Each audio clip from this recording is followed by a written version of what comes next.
gente, sejam bem-vindos à aula de hoje. Hoje a gente vai falar um pouquinho sobre vamos fazer aqui uma introdução à prova de linguagens do Enem. Eh, eu considero que a prova de linguagens, das 5 provas que são aplicadas, né, das 4 provas, objetivas e da prova discursiva, que é a prova de redação, eu considero que a prova de linguagens é uma prova menos complexa.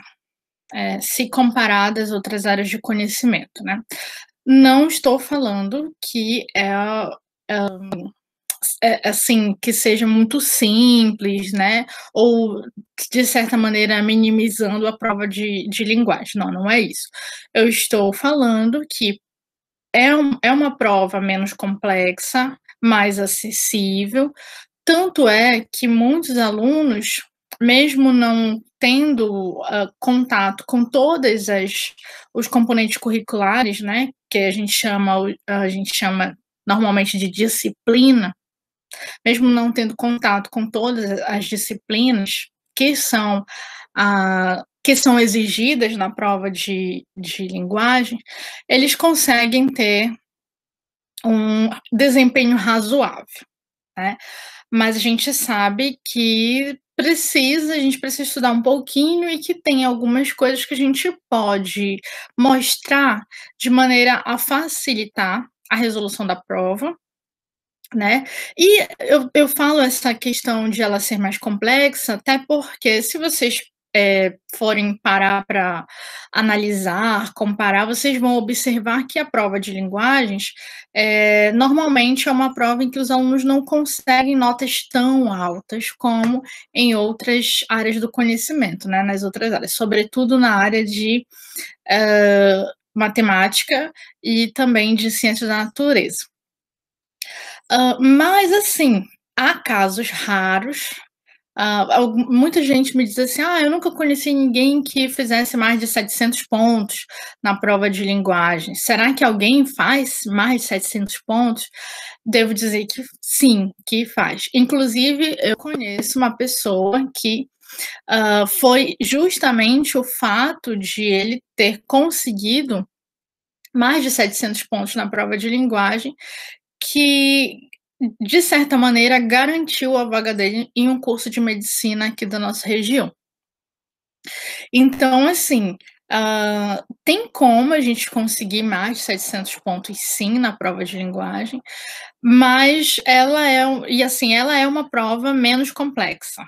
Não estou dizendo que não estou minimizando a área, estou dizendo que ela é uma prova mais acessível, tanto que muita gente, hã quando vai fazer o comparativo aí, sempre tira, menos na prova de linguagem, né, a pontuação menor sempre, de modo geral, é sempre a prova de linguagens.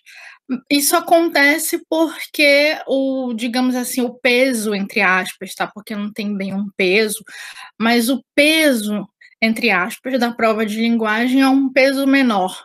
Então você tem um peso, entre aspas, tá, na prova de matemática, eu vou colocar aqui por ordem de peso, entre aspas, tá, gente, porque não tem bem um peso, não temos uma multiplicação, necessariamente.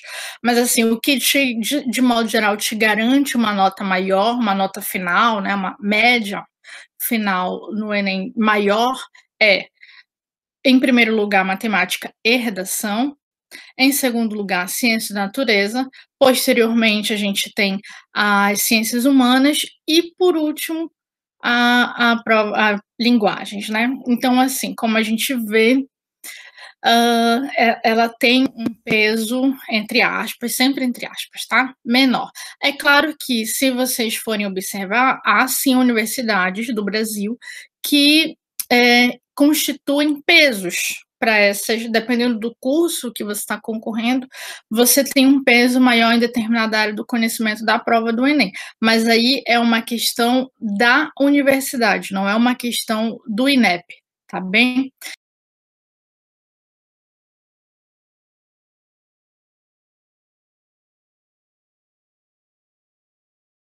Muito bem. Eu estou compartilhando com vocês agora o meu slide, é um slide único e aparece aí para vocês, os isso aqui é um mapa mental da prova de linguagem, da área de linguagens que eu fiz, certo? E aí eu vou explicar algumas coisas. Entre essas coisas, a primeira coisa que eu preciso explicar para vocês é a seguinte: a prova de linguagens do Enem, na prova de linguagem, na verdade, caem 6 componentes curriculares, né, o que a gente costuma chamar de disciplinas. Só que assim, alguns deles a gente não tem na escola, né, a gente não aprende, a gente não tem como disciplina na escola. Outros a gente até tem, mas não são conteúdos, não são disciplinas, por assim dizer, do terceiro ano do ensino médio, nem em escolas públicas, nem em escolas particulares, porque não está previsto pelo currículo, né. Então, assim, por exemplo, a gente tem a equivocada noção de que só cai na prova de linguagens português, literatura, língua estrangeira e só. De modo geral, é o que se pensa que cai, né. Mas eu posso mostrar aqui para vocês, estou mostrando aqui para vocês, que nós temos 6, tá. Nós temos a língua portuguesa, a literatura, a língua estrangeira, que você opta, né, por inglês ou espanhol, lembrando que espanhol a gente não tem na escola, né, na escola regular a gente não tem. Quando eu falo escola, eu me refiro nesse caso, a escola pública. O currículo da escola pública prevê apenas a língua estrangeira, inglês, tá bom? Artes, que é uma disciplina que a gente tem na escola, mas ela só é vista de acordo com o currículo no primeiro ano do ensino médio, tanto em escolas públicas quanto escolas particulares. A educação física, olha que bacana, cai educação física no Enem, gente. E ela cai dentro da área de linguagens. E a gente tem eu esqueci de mudar a sigla aqui, eu mudei o nome, mas esqueci de mudar a sigla. Antes, a gente chamava de TIC, que eram as tecnologias da informação e da comunicação. Com a implementação e a publicação da nova base curricular, a gente teve uma alteração na nomenclatura, mas isso não afeta em nada o conteúdo, né, que é previsto aí por esse componente curricular. Então, a gente saiu de TIC, tecnologia da informação e da comunicação, e passamos a ter as TDICs, que são as tecnologias digitais da informação e da comunicação. Então, houve um acréscimo aí da palavra digitais, mas só uma mudança de nomenclatura, tá bom, gente? Então, assim, aqui a gente tem 6 componentes curriculares que caem na prova de linguagens. Lembrando que a prova de linguagens é composta por 45 questões, né, contendo aí esses 6 componentes curriculares, e dentro dessas 45 questões, 5 questões são de língua estrangeira, tá? Geralmente são as 5 primeiras. Por que eu estou falando geralmente? Porque com a mudança, né, na verdade, assim, são as primeiras, vamos considerar apenas a prova de linguagem. Então, são as 5 primeiras questões da prova de linguagem, tá bom? Muito bem. E aí a gente tem aqui, ó, os conteúdos que são mais recorrentes dentro da prova de linguagens, tá? Então a gente tem gêneros textuais, considerando a língua portuguesa. Nós temos gêneros textuais, a intertextualidade, a variação linguística, as funções da linguagem e os mecanismos de coesão. Não estou dizendo que são só esses conteúdos, eu estou dizendo que esses são os mais recorrentes. Os que vêm com muita frequência, toda a prova tem, toda a prova aparece, tá bom? Em se tratando de literatura, em conteúdos de literatura, a gente tem os movimentos literários, que são conteúdos recorrentes, né? Com uma especificidade do modernismo, o modernismo é um movimento literário que cai bastante na prova de linguagens do Enem, A gente considera aí as 3 fases. Thaisa, se fosse em ordem, assim, de recorrência, qual a gente pode fazer uma ordenação dessas 3 fases? Sim, temos a segunda fase, é mais recorrente das 3, depois dela vem a primeira e depois vem a terceira, tá. E nós temos também, além do modernismo, das 3 fases do modernismo, a gente tem a literatura contemporânea, que de modo geral, a meu ver, a escola não dá tanta importância para ela, parece que a literatura acaba no modernismo.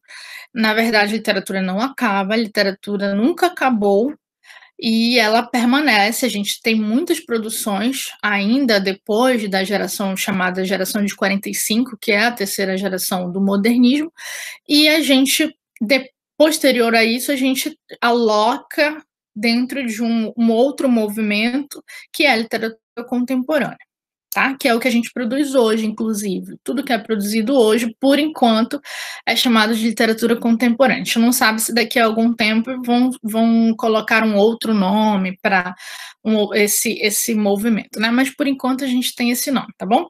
Dentro das artes, gente, eu preciso dizer a vocês que eu coloquei aqui como um conteúdo recorrente as vanguardas europeias, porque é um conteúdo recorrente, mas não estou dizendo que só cai isso, nem que só esse é recorrente. A gente tem, é importante lembrar, inclusive, que dentro das artes a gente não tem só pintura, a gente não tem só artes plásticas, tá? A gente tem música, a gente tem teatro, a gente tem dança, arquitetura, então, enfim, cinema, enfim, então a gente tem uma gama de artes. É por isso até que eu gosto, apesar de a gente ver normalmente essa palavra no singular, mas eu prefiro colocar ela no plural, porque eu entendo que nós temos vários tipos de arte. Então nós temos artes, tá bem? Então se liguem nisso, porque não é somente pintura que cai na prova do Enem. Quando a gente fala de artes, a gente tende a restringir a pintura, né? E não é. Tem muita coisa aí que pode cair dentro do conteúdo de artes, tá bom? Na educação física, que é uma área que às vezes as pessoas, meus alunos se assustam quando eu falo que cai na prova de linguagens, nós temos um tema que é um tanto recorrente, que é a corpolatria. Mas, o que que seria a corpolatria, né? A adoração ao corpo, a veneração ao corpo. Inclusive, essa não é só isso que cai, obviamente, esse é um conteúdo recorrente, é um tema recorrente nas questões de educação física, mas nós temos outros, nós temos os jogos, né, as diversas modalidades, por exemplo, já caiu questão de basquete, já caiu questão de vôlei, já caiu questão de boxe.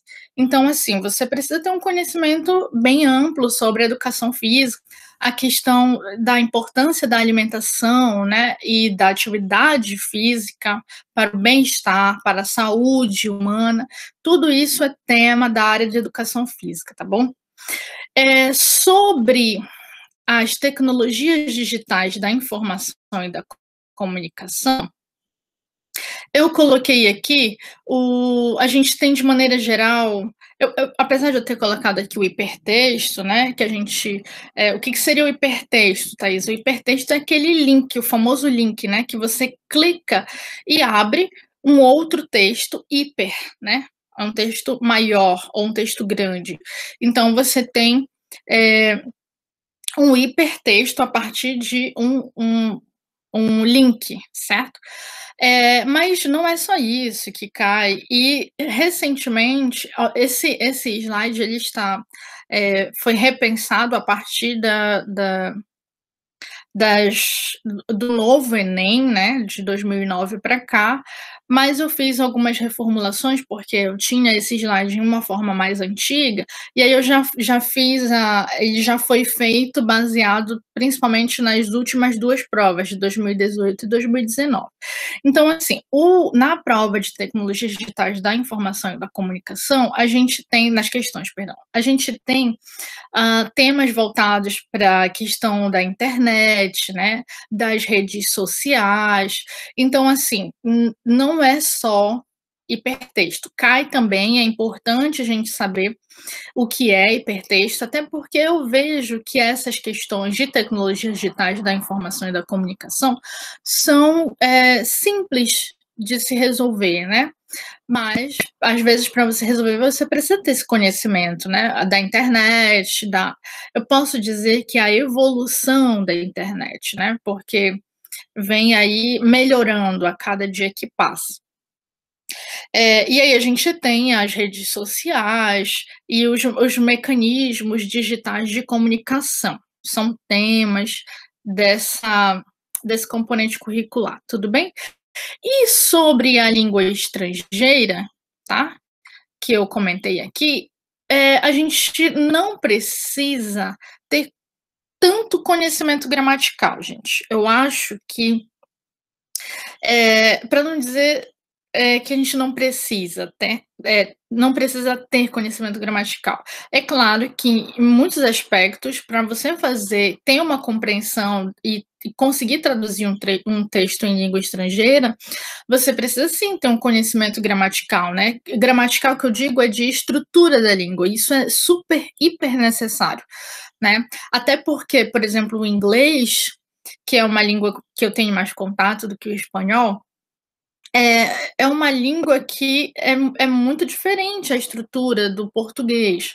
Por exemplo, vou dar um exemplo básico aqui, que muitos de vocês acredito que conhecem. Quando a gente tem um adjetivo, normalmente em língua portuguesa, às vezes, dependendo da situação, da estrutura, a gente pode tanto colocar à frente o adjetivo tanto à frente do substantivo quanto depois, né. E no inglês não, por exemplo, para você dizer carro novo, que eu posso colocar o novo depois do carro, que é substantivo, eu obrigatoriamente tenho que colocar o adjetivo na frente e dizer new car. Então, assim, é importante sim, conhecimento gramatical nesse sentido de estrutura da língua, não necessariamente o conhecimento gramatical do que é imposto, das regrinhas que são impostas, pela tradição, tá bem? Então, assim, as 5 questões de língua estrangeira, tanto de inglês quanto de espanhol, são questões de compreensão de texto. Às vezes tem de interpretação também, mas em sua maioria são compreensão. Thaisa, qual é a diferença de compreensão de texto para interpretação de texto? Compreender o texto está no nível superficial. Eu preciso ler e, basicamente, eu não preciso inferir, fazer análises, relações e correlações, porque está na superfície do texto a minha resposta. Na interpretação, eu tenho que ir além da superfície, tá? Eu tenho que ir além da superfície, eu tenho que ir no profundo do texto. Para eu chegar no profundo do texto, eu preciso fazer análises, eu preciso fazer correlações, por vezes eu preciso, fazer certas intertextualidades, fazer relações com outros textos para entender aquele texto. Então, a nível de língua estrangeira no Enem, de maneira geral, nós temos questões de compreensão de texto. Se eu conseguir traduzir o texto, eu consigo responder a questão, tá? De maneira geral, não estou dizendo que a gente só tem questão de compreensão, a gente tem de interpretação também, mas traduzir o texto, se você consegue traduzir o texto, já te permite tanto responder a nível de compreensão textual, quanto a nível de interpretação textual, tá bem?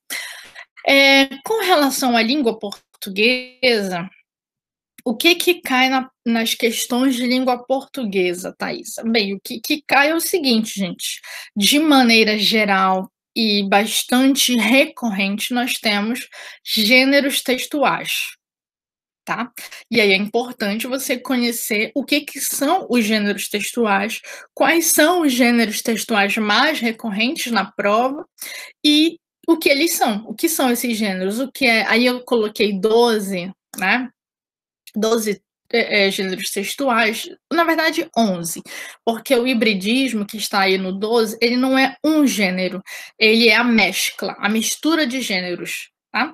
Então, nós temos reportagem, não está em ordem de importância, digamos assim, tá, gente? Eu não fiz em ordem de importância. Nós temos gêneros textuais recorrentes à reportagem, à notícia, o texto publicitário, que a gente chama de propaganda, né? Ou publicidade, a resenha, a crônica, o poema, a música, o conto, o romance, a receita e a peça teatral. São gêneros bastante recorrentes, têm caído em muitas provas, sempre vem em provas, no caso, nas provas anteriores, tá bem? Aqui eu coloquei outros gêneros que já caíram na prova do Enem, tá? Aí nós temos aqui, ó, o diário, o rótulo, a biografia, o relatório, o resumo de artigo acadêmico. Olha que bacana. Para você que quer aí entrar numa universidade, você precisa entender o que é um resumo de artigo acadêmico. Se você ainda não entende, quando você chegar na universidade, você vai entender. Com sofrimento ou sem sofrimento, mas vai entender. Tirinha, fábula e charge. Foram outros gêneros, não foram só esses, a gente tem, assim, muitos gêneros que caem, no Enem, por exemplo, a gente teve, se eu não estou enganada, na edição passada ou retrasada, não sei se foi 2018 ou se foi 2019, caiu o gênero ladainha, né? Então, assim, é muito importante você se atentar para esses gêneros e o que são esses gêneros, tá bom? Devo dizer o seguinte, que apesar de muitos professores, de maneira geral, massacrarem alunos que são finalistas, né, e que vão fazer o Enem, no caso da língua portuguesa, tem muitos professores que massacram com aulas de gramática tradicional. Elas podem até ser necessárias do ponto de vista da competência 1 da redação, né, que você precisa ter o conhecimento gramatical, da gramática tradicional mesmo, da norma padrão. Mas, a nível de prova de linguagens, a gente não precisa ter esse conhecimento gramatical tão profundo, porque as questões que caem de língua portuguesa na prova de linguagens, elas são mais relacionadas a textos. Inclusive, nós vamos ter aqui, ó, a intertextualidade, ou seja, a relação entre 2 ou mais textos, tá? E isso é importante, conhecer o texto é importante, tá bom? Então é isso, gente, eu espero que eu tenha ajudado vocês a entender um pouquinho mais ou um pouquinho melhor sobre a prova de linguagens do Enem e possa ter ajudado vocês a focalizar melhor os estudos de vocês para a resolução dessa prova, tá bom? Encontro vocês na próxima aula. Até mais.